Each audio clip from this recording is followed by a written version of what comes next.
Hi, this is Paul. This week's race review is ZRL Round 2. So this is the race 1 in a series of 6 races for the 23-24 season. I'm in, wait for it, EMEA East Central B1. Now, I wish they would use a bit more friendly format of naming their divisions, but this is that stands for Europe, Middle East, Africa, East or West, so we're in the east of that time zone, and then you have another 5, you have that split into 5, so you've got East, South, North, West and Central. I'm in the Central division, and then that again is split into 4 categories, and this is the B1 division of 3 divisions in the B category. So basically there's a lot of divisions. The B1 though is it's the top end of the B category, so this is really a very hard division. So let's just crack on with the commentary. I'm going to try and break it up to shorten the video. So I'm just going to go to the start of the climb, and then we're just going to go to the important bits of the race from there and just show you what happens.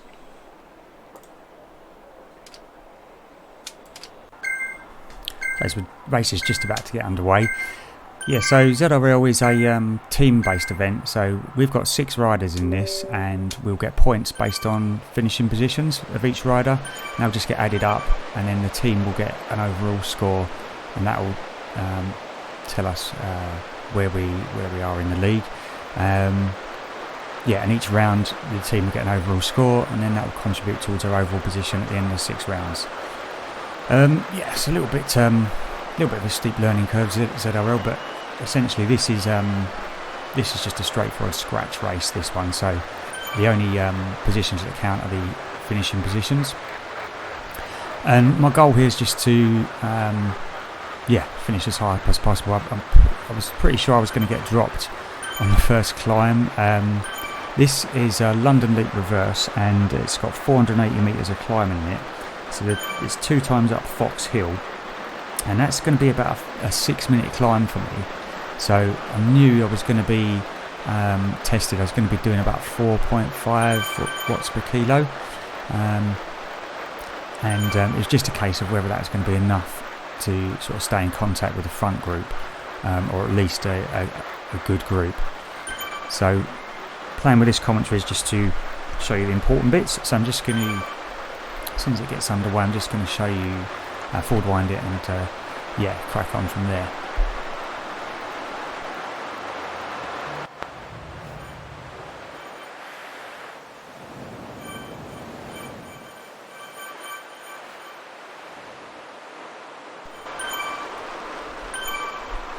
Okay, so we're just coming up to the start of the climb, and you can see it already kicks up before the actual segment even begins. So I think it goes from about 2.2 to about 5 kilometres, something like that. Yeah, at this point I'm already at 161 beats a minute, so pretty deep. Yeah, to be honest with this race, I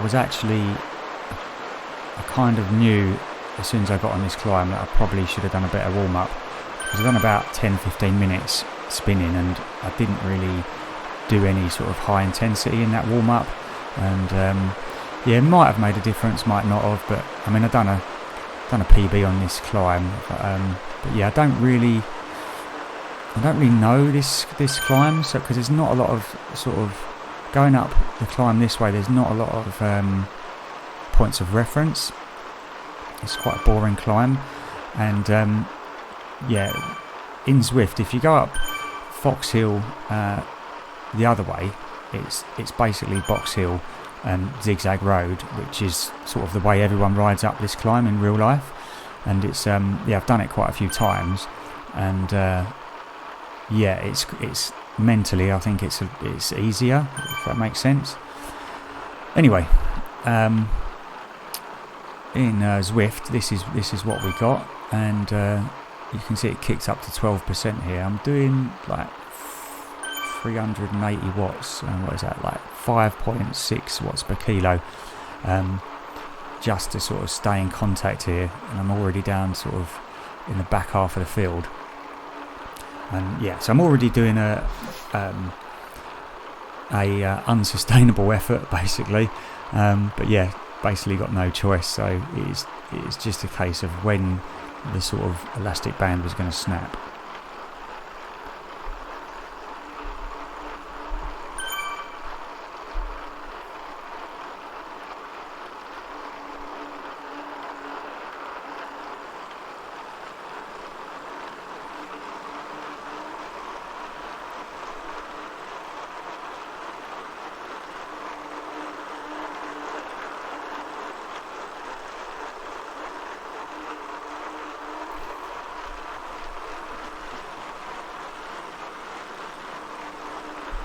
You just start to see a gap open here, and I think I've not totally gone, so I'm putting a bit of a dig in, gone over 400 watts just to make sure I'm still in the draft.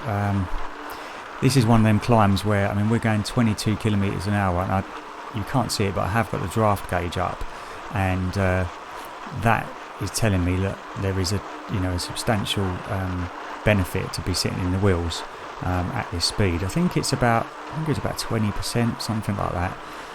But yeah, those guys that are right in the pack are getting a really good benefit. Yeah, and I think that's probably kind of where I've gone wrong here already on this climb, because I'm on the dregs of the group. But you can see on the mini map it is already splitting up. There's already quite a lot of riders off the back, but yeah, I'm only in 40th, so I'm already in the back half. I'm just trying to sort of maintain contact with the front group.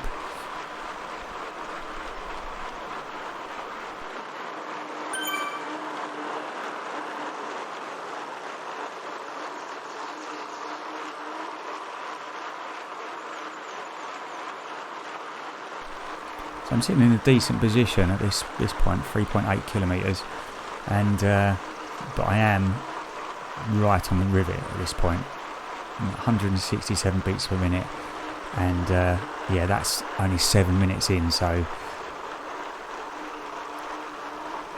yeah, I'm very, very deep, and then this point is, yeah, the gap is just there. I'm not totally in the draft. I've gone up to 450 watts, and I think I've just gone out the saddle at this point and just tried to sort of use different muscles, just try and see how much power I can put down to sort of stay in contact, because we're quite near to the top of the climb. But I am at my max.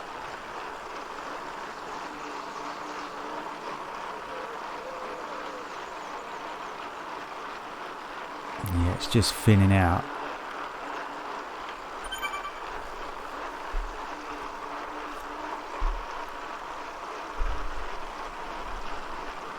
Now we've got a gap now. We've got a front group and a gap now, and it's just at this point you're kind of thinking it's not going to come back, because I can't really push anymore. Pushing 300, so I'm pushing less than I was earlier in the climb, but there's just, I've kind of gone pop. So just dropped my wattage there. Just probably changing gears didn't help at this point. So I'm out of the saddle again because my cadence has gone down. But yeah, the front group has kind of already shot off.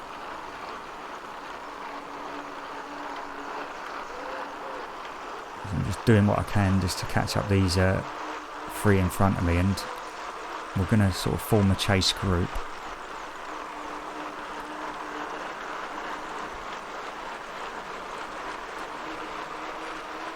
Okay, so that's over the top, and we're just going to cruise on this rolling part to the banner, which marks the end of the climb.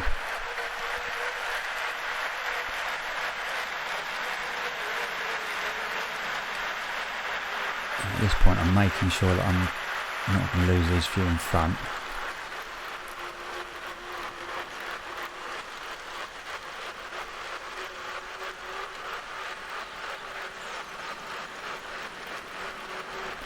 Yeah, you can see the riders have gone off in the distance of the front group. We're, I think that's a group of about 32, I think it was.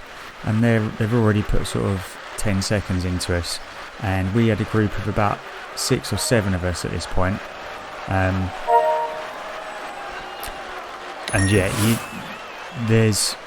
you're not going to catch the front group because it's such a bigger group, and there's obviously the strongest riders in there.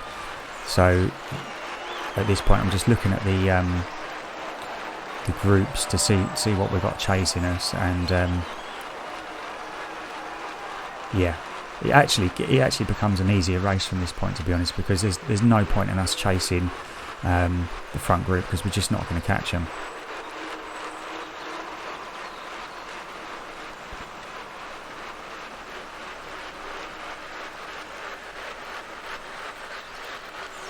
So the power-ups on this race was the anvil. Everyone got an anvil over the top of the climb. The first lap, you'll see that everyone just uses them on this descent to get higher speed. So I just use mine as well. But it's not going to do us any good because, like I say, we're not going to catch the front group. But at least it sort of gives you a bit of a rest.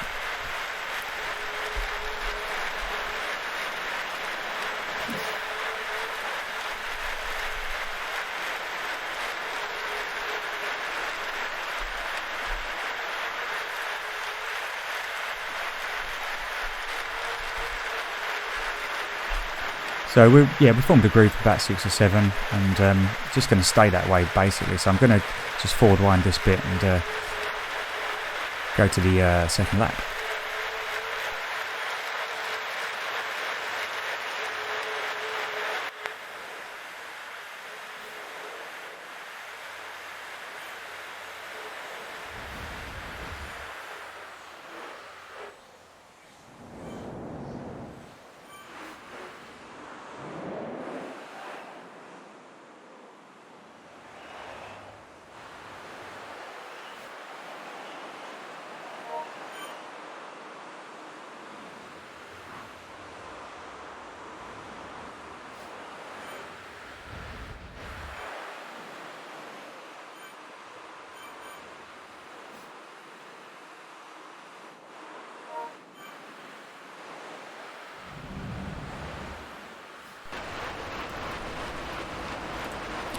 So kilometre 13.1, just coming up to the end of lap 1, and we had a group of about 11 at this point, and the group in front, the front group was 27 seconds, so we weren't going to catch them. The group behind is 18 seconds, 20 seconds back. So I think we're basically in a race for 30 seconds, is what it is, and no one's really pushing on here because there's no sort of it's not on time, it's on position, so everyone's just kind of saving their legs for the climb. And you see my heart rate gone down to 150, so it's quite a sustainable effort at this point, especially for a ZRL race. And it was quite cagey, so let's just crack on and get over to the climb and show you what happened.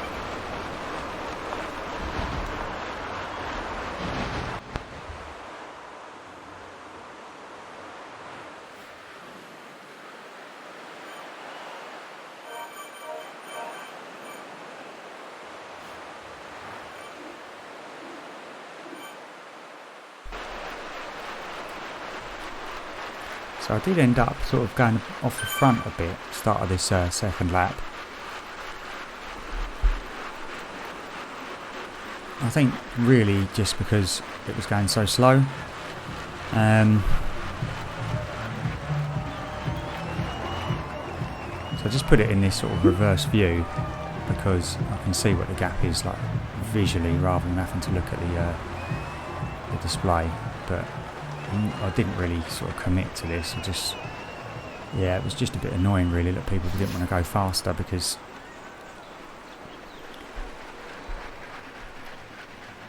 there are people sort of behind chasing us.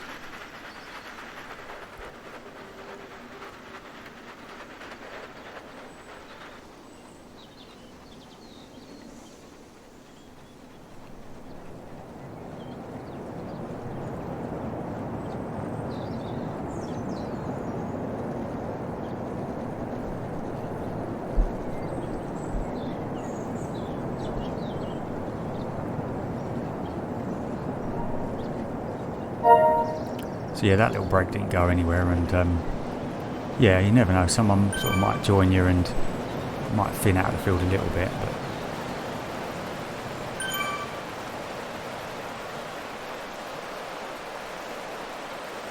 yeah, the interesting thing about this group we was in is I had one other teammate in here, but the other team, Ruhr Riders, they had 4 in this group, so it was always going to be a case of just sort of looking for them to do the work, really. Like, we've got no reason to push on.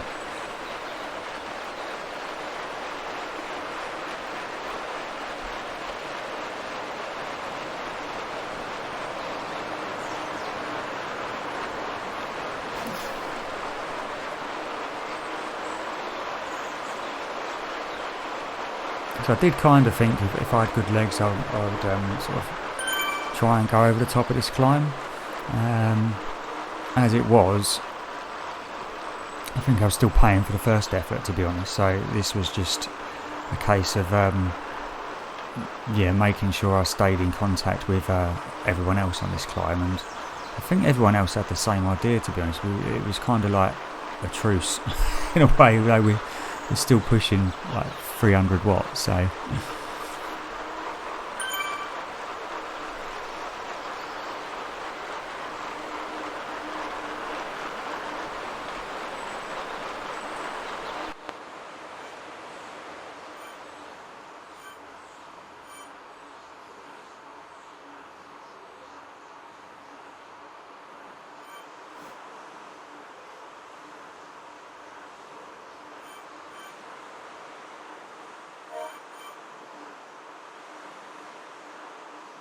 right, so 32 minutes in, and just coming up towards the top of the climb. Well, the one rider you can see in front there was someone who had dropped off from in front of us. That he wasn't someone that was in our group. But yeah, we hadn't dropped anyone, and I was going high intensity, but yeah, wasn't going above my sort of above my limits really on this second climb. I was just sort of rode this much more within myself. Could we have done something? I don't know. Yeah, it was pretty deep, so I mean 172 beats per minute is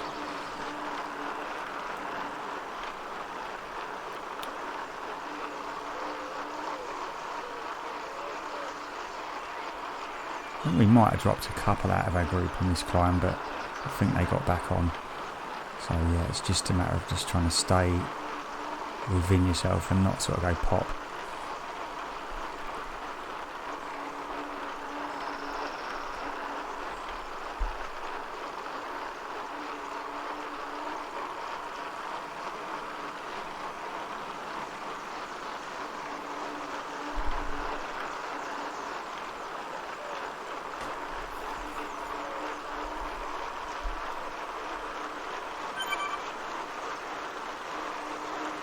I think that's pretty much the summit there. So we've got our group together, we're speeding up on the rolling section at the top now.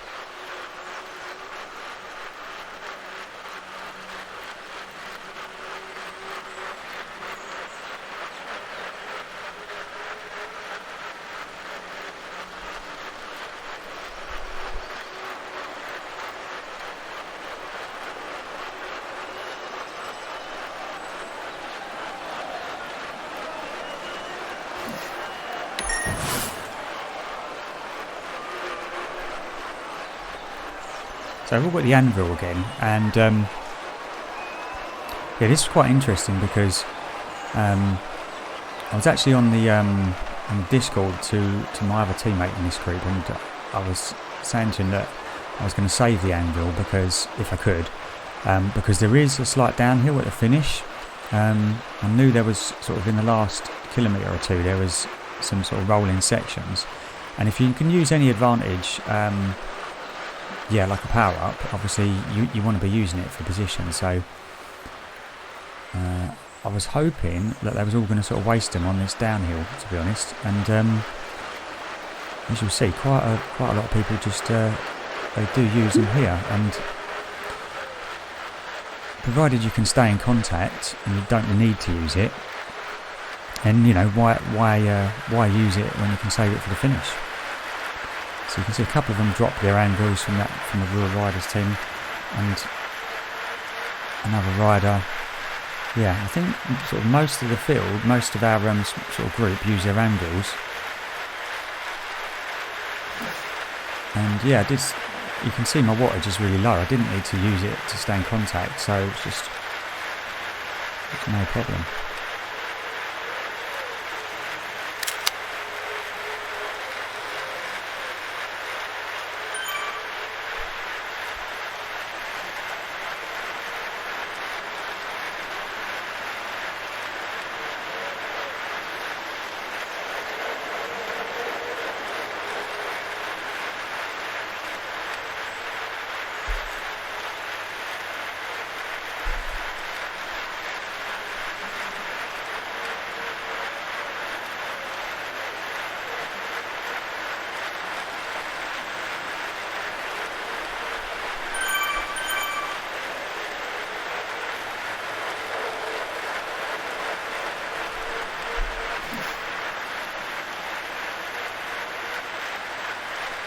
Another angle.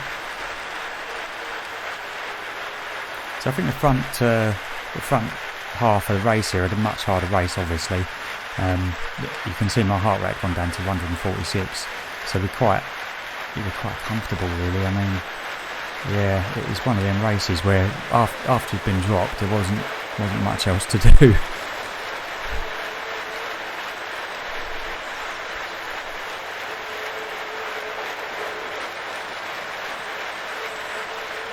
But I did watch the I think it's Cy Bradley, it's a YouTube channel. He does some really good previews of these ZRL races, and he sort of suggested you might be able to use your angle at the end, and so that was in the back of my mind. And we've got 4 riders from another team in this group, so you don't know if they're going to sort of try something. So yeah, just sort of the idea was just to save everything for the finish now.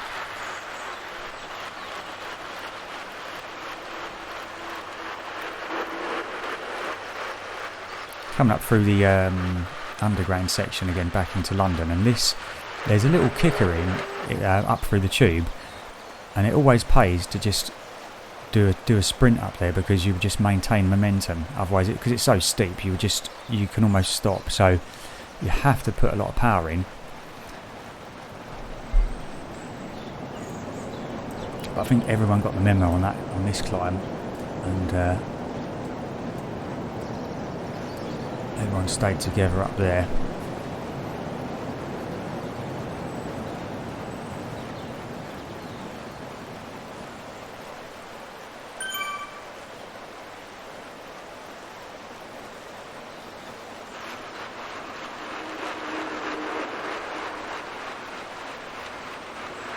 So there you go. Just notice I accelerate up to sort of 41, and the wattage is high before I hit the bottom of this. Just try and maintain as much momentum.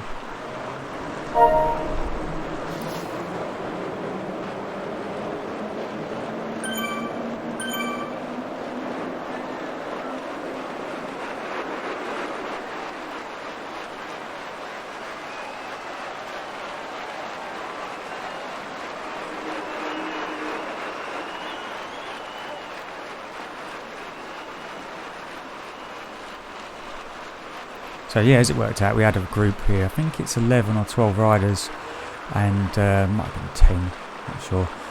I think we was basically going for 31st position at this point. There was a group of 28 seconds, the main group of 28 seconds up the road, and the next people behind us are 25 seconds behind.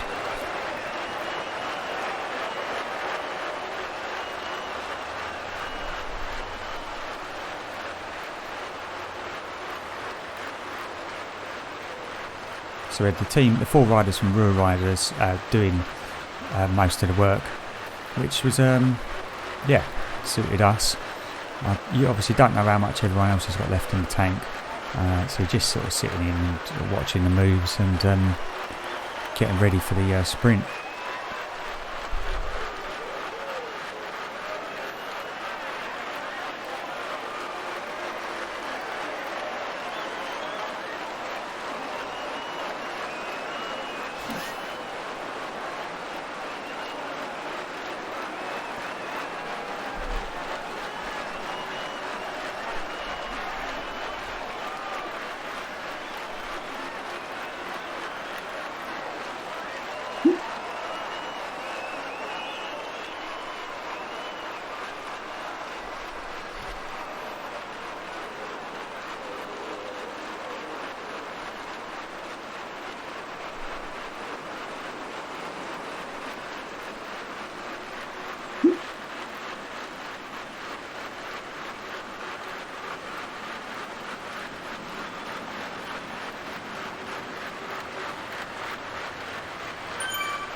So we have got a couple of little ramps and run into the finish here.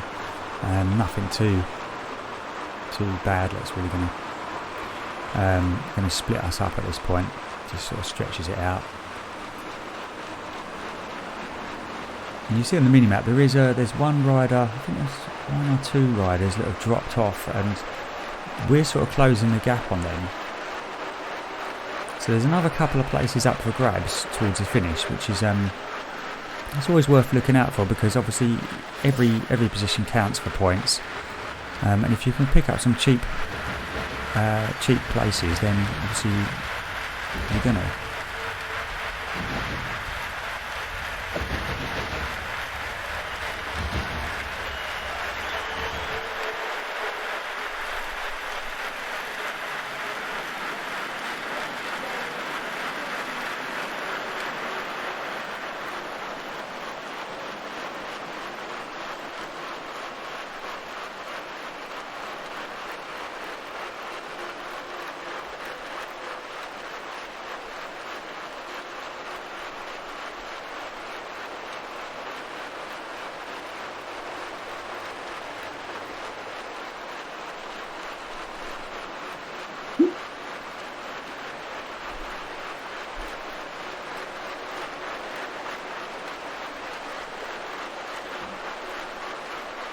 So you can see that rider in front he's aware that he's getting caught, and he's trying to get some help from another rider. I think there's 2 riders in front, and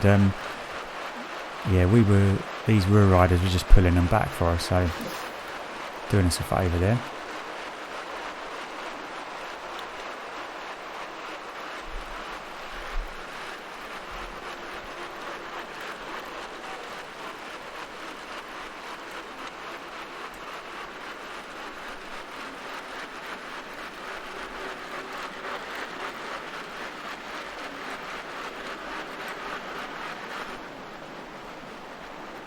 Just checking the group is all still intact. Yeah, so you can see there's 2 riders coming into view. We've only got 1.9 kilometres to go though, so I certainly didn't want to be doing any pulling at this point, to be honest with you. I just wanted to sort of sit in and then try and attack with the anvil power up and see if I can beat a few of these riders in the sprint.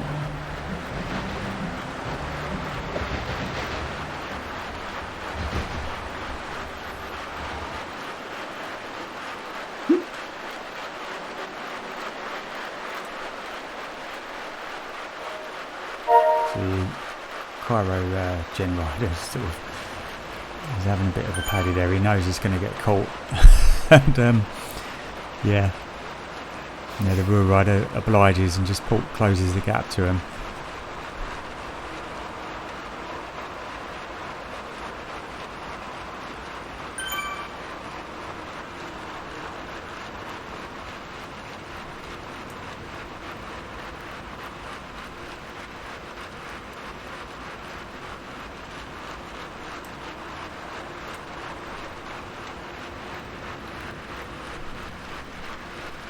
So yeah, there's a slight drag up before the downhill to the finish, and I was aware of that because I did watch the recon ride, and I specifically didn't want to lead on that bit, and I didn't want to go too deep.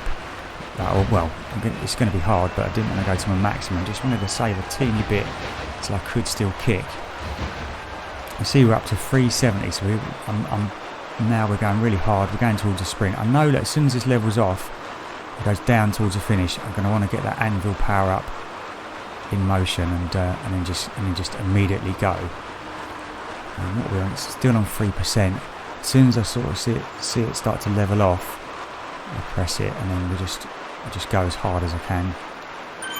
And that's it, activated, and I'm starting sprint as soon as it's on the downhill. Not a very hard effort, not a lot of wattage, but you can see how much speed I gain with the anvil, and yeah, I've gapped the rest of that lot, and just try and hold it to the line. I think I just pick up this other rider, which is a bonus, and yeah, one of the rear riders goes past me, got a better sprint. Just hold off another challenger, yeah, and so it wasn't a bad finish, 29th in the end.